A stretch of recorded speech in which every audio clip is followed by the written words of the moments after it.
My name is Rachel Keller. I've been married for 10 years. My husband is a hard worker and very family-oriented.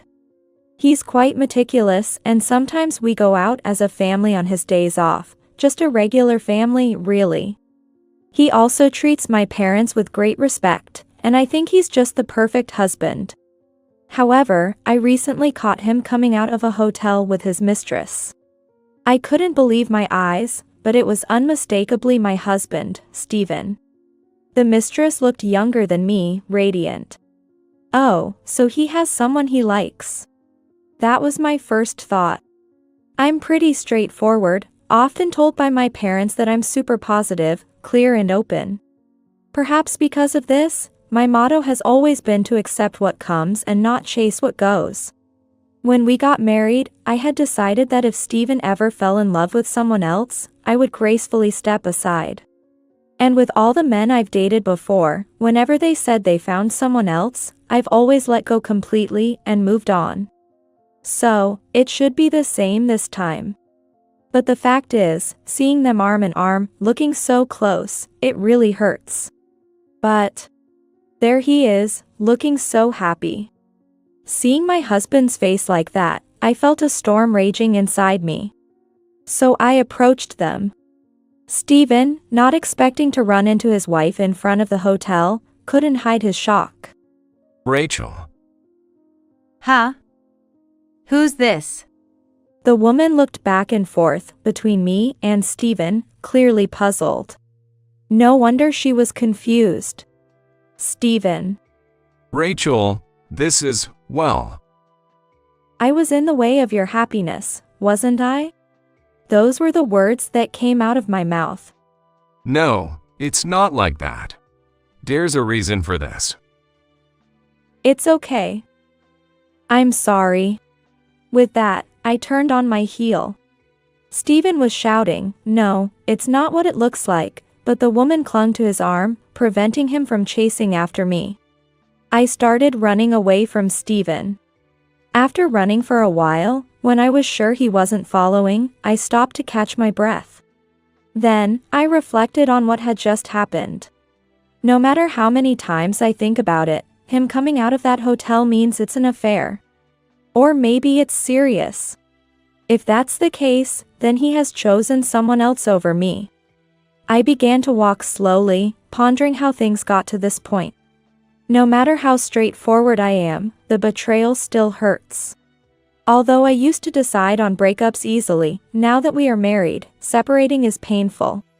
But he has chosen someone else, so I guess it's inevitable.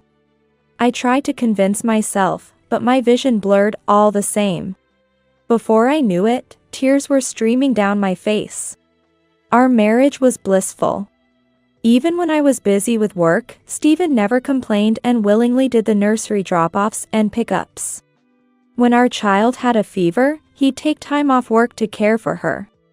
He always accepted my suggestions to go out as a family on weekends with a smile. Despite some men boasting about being the breadwinner, he never did that. Instead, he appreciated that our lifestyle was possible because we both worked.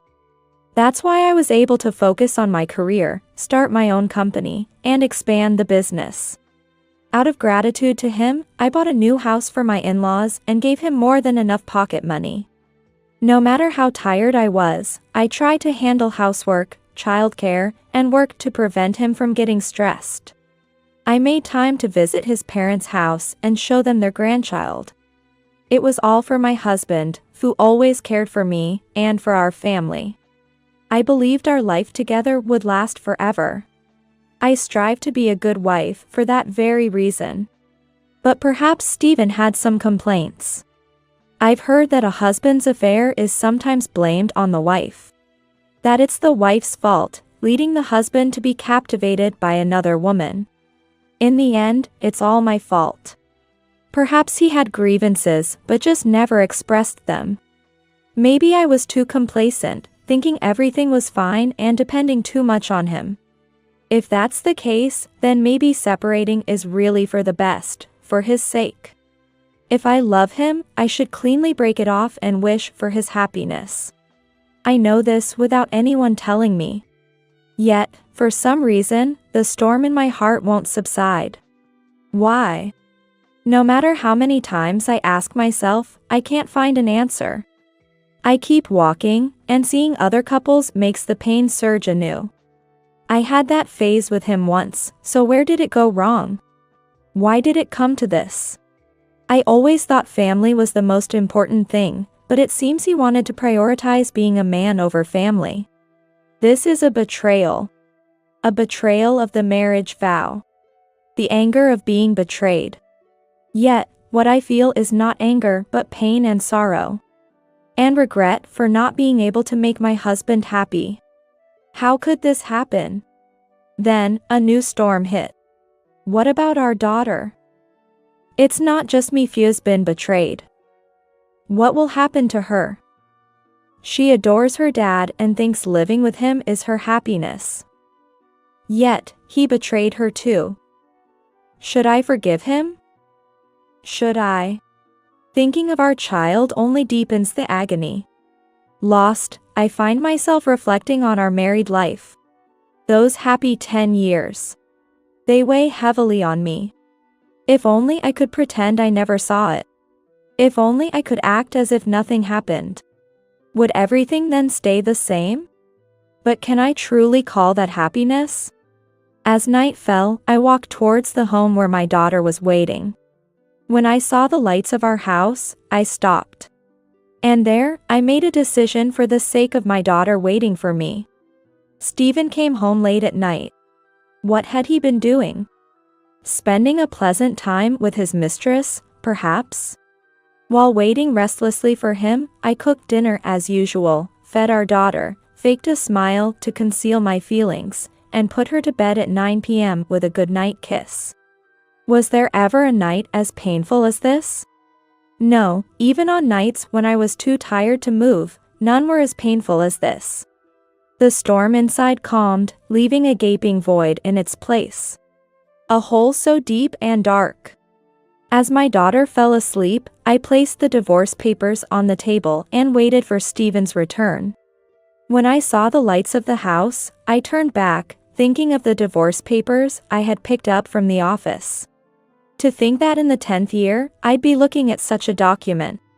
I picked up the pen several times but couldn't write, sighing deeply. I had just finished writing my name. And then Stephen returned. I greeted him with a smile, welcome home. Yeah, I'm back. Rachel, about what happened today. Stephen must have been pondering how to start this conversation. He spoke as if making a resolution. Removing his coat, placing his bag down, his actions as usual. It's not what you think. Please stop. I don't need excuses. Because it's my fault, isn't it? I was desperately trying to smile. Why? Why is it your fault, Rachel? Because when a husband cheats, it's the wife's fault, right? Your heart wandered because I didn't understand you, Stephen. It's all my fault. That's not true. And about her. I'm sorry. When I hear excuses, I just get angry. I don't want to yell or fight. So, let's end this cleanly. End it? Why? Because you have someone you love, don't you? Why should I stay with you when you have someone else?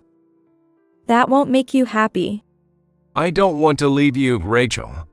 And there's our daughter Mary too. Don't talk about separating. What are you saying? You chose her over me and Mary, didn't you? Yet you won't leave either of us. Don't you feel sorry for her?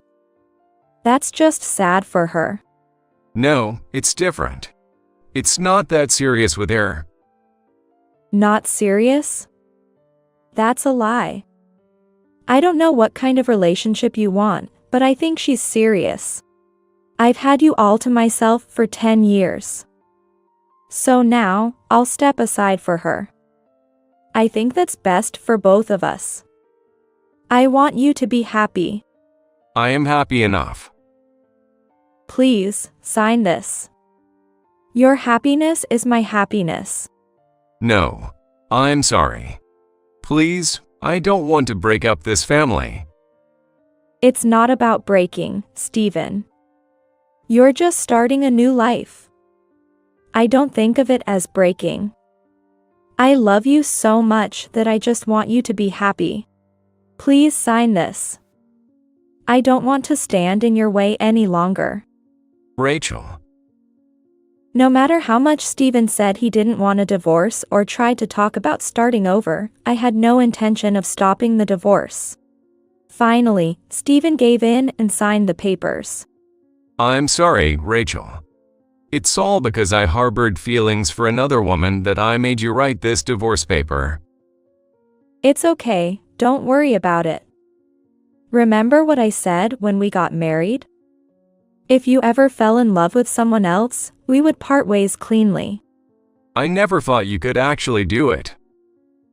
I never thought it would be this painful to decide to leave you.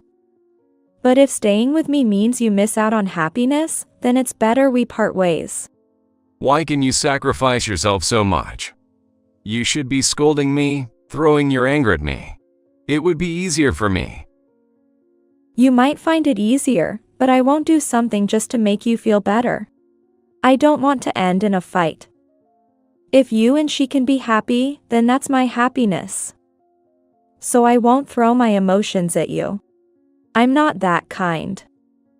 I don't think of forgiving you for betraying our daughter.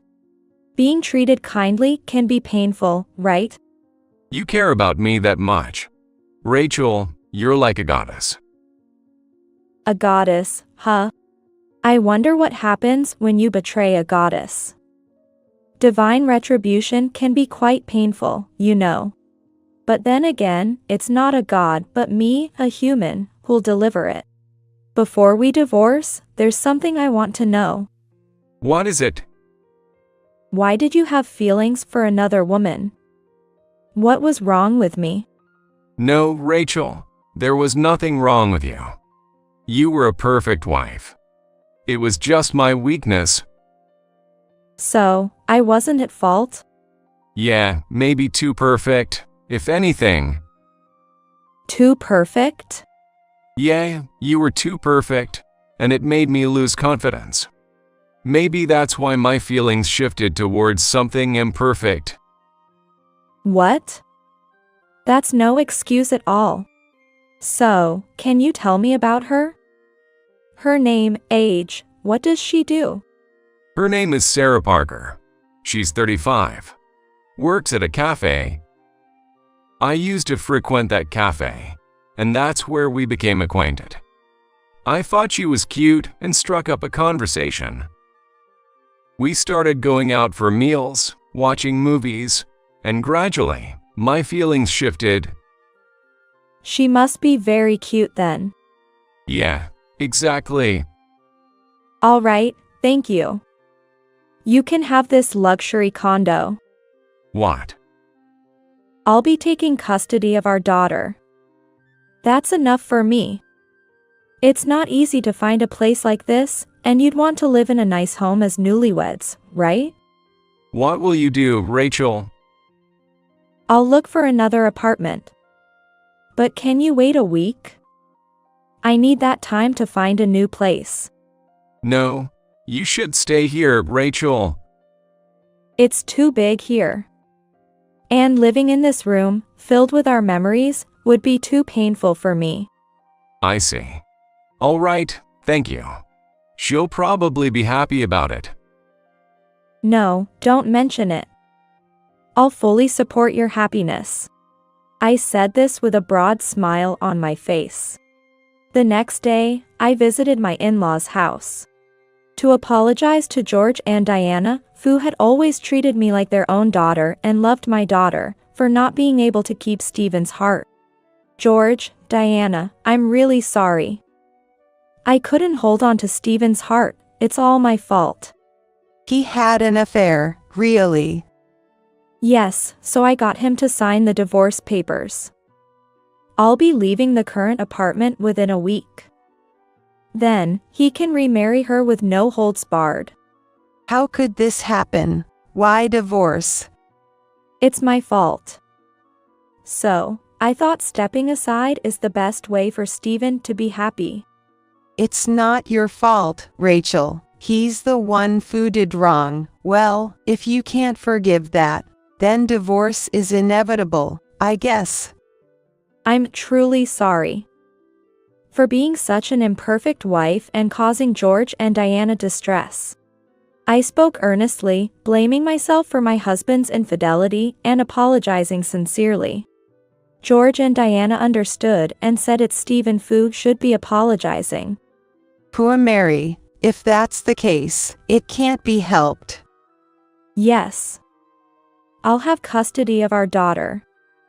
I'm grateful to him for leaving her with me. A mother's care is best, better than being raised by a stepmother. Thank you.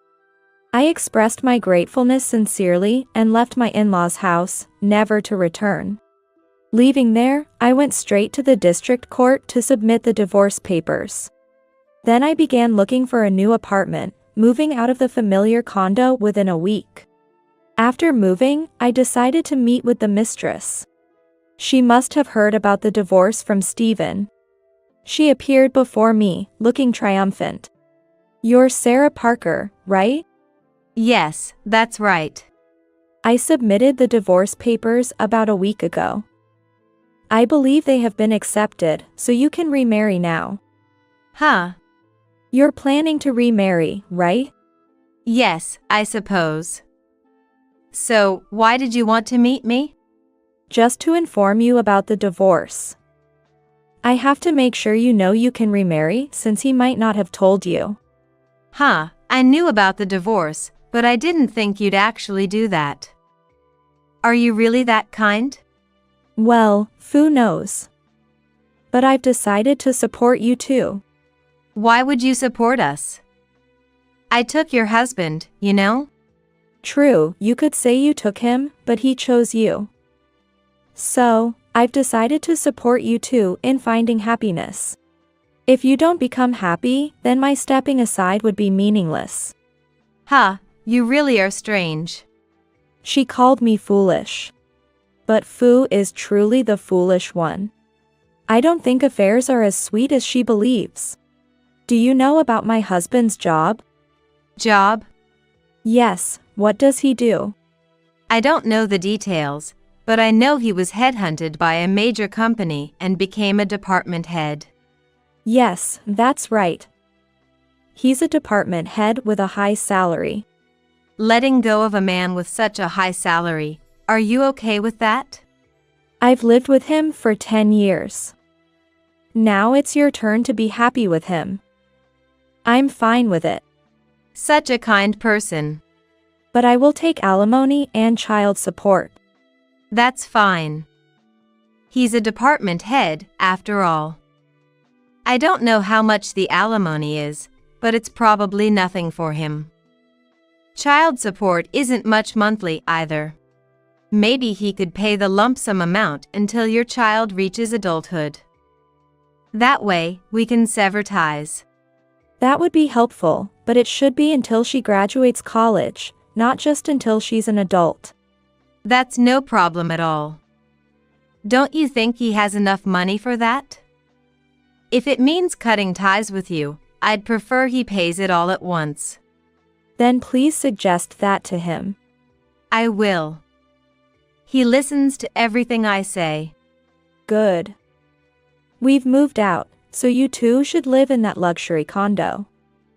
Perfect for newlyweds, right? He said he'd take the condo, so I guess that's where we'll live. Stephen is a kind man who values family, so I believe you'll be happy. I suppose so. She looked at me triumphantly again. But if he were truly kind, this situation wouldn't have occurred. A genuinely family-oriented person wouldn't stray for such trivial reasons. She must think she'll be fine. It's not that simple. I wanted to flash a triumphant smile too, but it wasn't the time for that yet, so I just kept a small smile. But my praising Stephen seemed odd to her, prompting a question. I get that you're a nice person, but how can you forgive being cheated on? It's my fault for not keeping his interest on me. He said he hated my perfection. Must have felt suffocated, I guess. Not so perfect if I couldn't see that, huh? You blame yourself, huh? But he's a catch, a department head. Aren't you worried about letting that go? If you're happy, that's all that matters to me. I value happiness over money. Besides, he gave me custody. That's enough for me. You really are strange, almost foolish. Are you planning a wedding? Of course. Well, I know someone who owns a big wedding venue. Booking there usually takes months. Would you like me to put in a word? Might get you a discount. Really? That would be great. Yes, they have gorgeous wedding dresses too. You want a lavish wedding, right? Sure, doesn't have to be cheap though. He's a department head after all. But I'd like to get married soon. Got it. Let me know when you're ready, and I'll arrange everything. Any time is good. We're ready to get married now. That sounds exciting. You're such a good person. Am I? I hope it's the best wedding ever. That night, I heard from Stephen. He was excited, saying Sarah told him about the wedding venue arrangement. You're handling the venue too? Yes, my friend owns it. They said they'd make it the best wedding possible, even though it's usually a 6-month wait. It's that busy. Yes, it's a famous place. But they promised to make room for you. Thank you. I don't know how to repay you. It's me who's at fault here. It's fine. I'd do anything for your happiness. I'll pay the alimony and child support in full. It's manageable. Good to hear, that eases my mind. Sarah is happy, but she hates that we're still connected. So, paying in full seems best. I'm glad. That will make life easier for me. I might pay a bit more for the alimony. Really? Are you sure? Yes, of course. Just don't regret it later. Huh? Don't worry, seeing you two happy makes me happy too. 2 weeks later, a grand wedding was held, and Sarah was thrilled with her exquisite wedding dress. Sitting in the spotlight, Sarah and Stephen looked blissfully happy, like the happiest people in the world. I sat in the audience, smirking at the couple. After the wedding, as I saw them off to their honeymoon, I thought, now, the counterattack begins. They think they can be happy? You're being naive. Sure enough, when Stephen returned from the honeymoon and went to work, he found a disciplinary notice on his desk. Shocked by the sudden action, he rushed to the CEO's office. But the CEO said he didn't know the reasons as it was the chairman's decision. Stephen insisted, but couldn't change the outcome. Dejected, he gathered his belongings and left the company. When he got home, he found a bill from the wedding venue. Opening it, he called me, his voice almost a scream. His voice sounded like a scream, almost. Oh, Stephen, what's up? I've been fired. Out of nowhere. That's tough.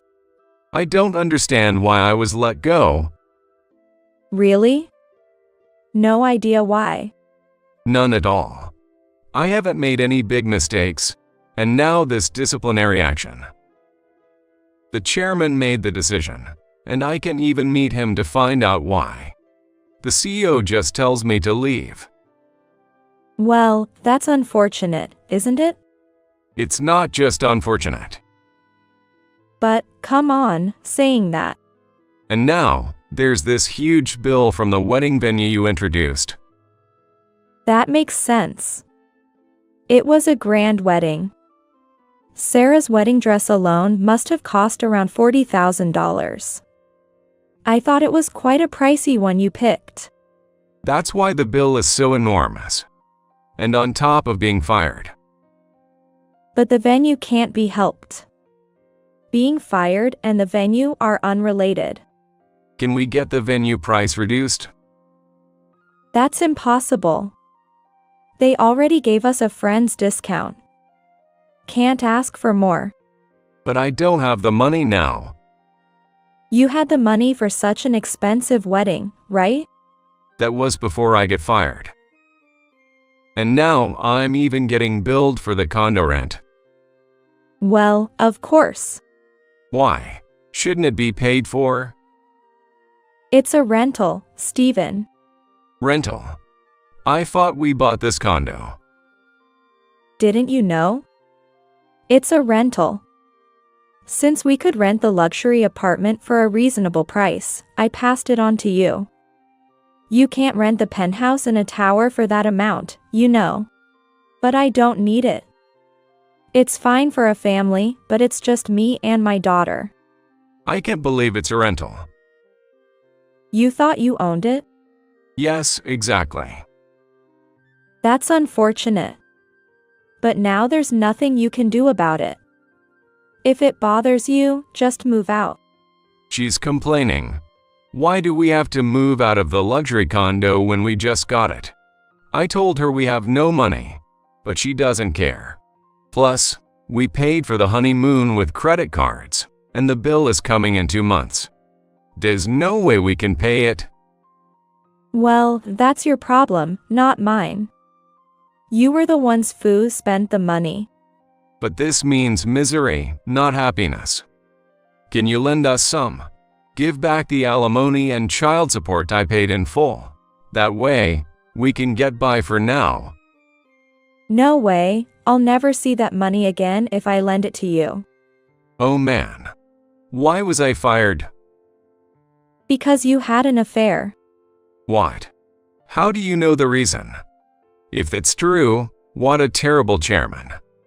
Isn't firing someone over an affair too much? Well, the company doesn't tolerate such behavior. Why do you know all this? Simple, because I'm the chairman. What? No way. I knew you started a business, but chairman. How come it's my company? Huh? Realized it? When you were thinking of quitting, why do you think a completely different company offered you a position as a head, huh? I thought it was because of my skills. Come on, that's not it. I arranged for your headhunting. What? But you said you were just an office worker. I started that company. Once it was on track, I wanted to focus on family, so I made my cousin the CEO. In exchange, I became the chairman and told you I was an office worker. That way, your pride was intact, and I could take care of our daughter. This is insane. I was just dancing in your palm. Exactly. But firing me is too harsh. You're the one who betrayed, remember? You said you wanted me to be happy. Yes, I wanted you to be happy. Now the shock of hitting rock bottom will be greater, right? That's cruel. Happiness has its downside. But you chose that woman, so you'll be fine, right? Good luck. Stephen kept saying, this can't be real, but I was smirking triumphantly. He kept contacting me to let him return to work, but of course, I refused. After enduring such frustration, why would I offer a helping hand now? There's no way I would do that. Ultimately, unable to find a job and faced with the enormous wedding and honeymoon bills, plus the alimony he owed Sarah, Stephen had to take out large loans. Forced by Sarah's insistence to stay in the luxury condo, they eventually had to move to a rundown apartment. Sarah is constantly ripping into Stephen, saying, "This is such a scam," practically every day. Stephen finally found a job at a small factory as a temporary worker. Ridiculed by colleagues, his pride shattered. Even working himself to exhaustion, his salary is only about 1/10 of what he earned when he was a department head. When he asked Sarah to work too, she retorted, "Don't joke. This isn't what I signed up for." Eventually, overworked to the point of collapse and needing hospitalization, he couldn't afford it. Sarah, disgusted, divorced him after 6 months. Now he lives alone in that shabby apartment. I return to my job. I'm teaming up with the CEO while I serve as the chairman. Though the condo is smaller than before, the view with my daughter is still the best, proving once again that luxury condos are superior.